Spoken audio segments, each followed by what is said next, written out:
আমরা যখন দেখছি যে নির্বাচনের পথে অগ্রসর হচ্ছে দেশ, তখন জামায়াত আবার যুগপৎ কর্মসূচির ঘোষণা দিয়েছে। রাজনীতির মোড় ঘুরে যাবে কি? ধন্যবাদ আপনাকে।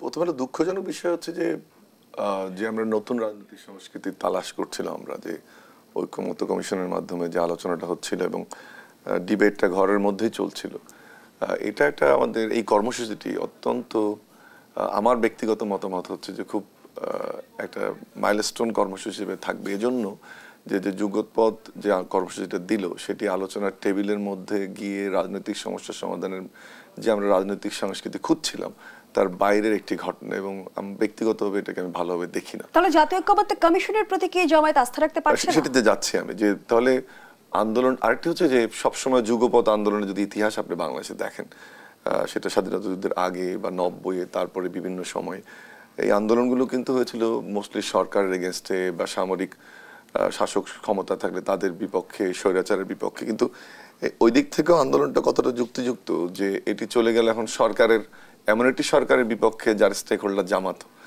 এবং যেটা আমরা গত কয় মাসে বলে এসেছি যে জামাত সমগ্র স্বাধীনতা উত্তর বাংলাদেশে তাদের রাজনীতিতে সবচেয়ে ভালো অবস্থায় আছে।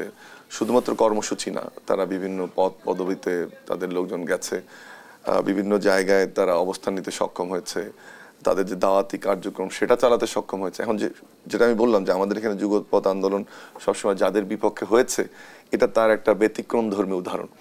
আর আরেকটা হচ্ছে যে আপনি একটা আলোচনার টেবিলে ছিলেন, সেই আলোচনাটা চলমান, আপনি কার উপরে প্রেসার তৈরি করছেন? এটা কি অন্তর্বর্তীকালীন সরকারের উপরে, নাকি বিএনপির উপরে, নাকি অন্যান্য যে অনেকগুলো দল এই সরকারের সাথে এখন আলোচনায় লিপ্ত? 28টি দল, আপনি 8টাকে নিয়ে গেলেন, আবার 8টার মধ্যে কিন্তু ধোঁয়াশা আছে।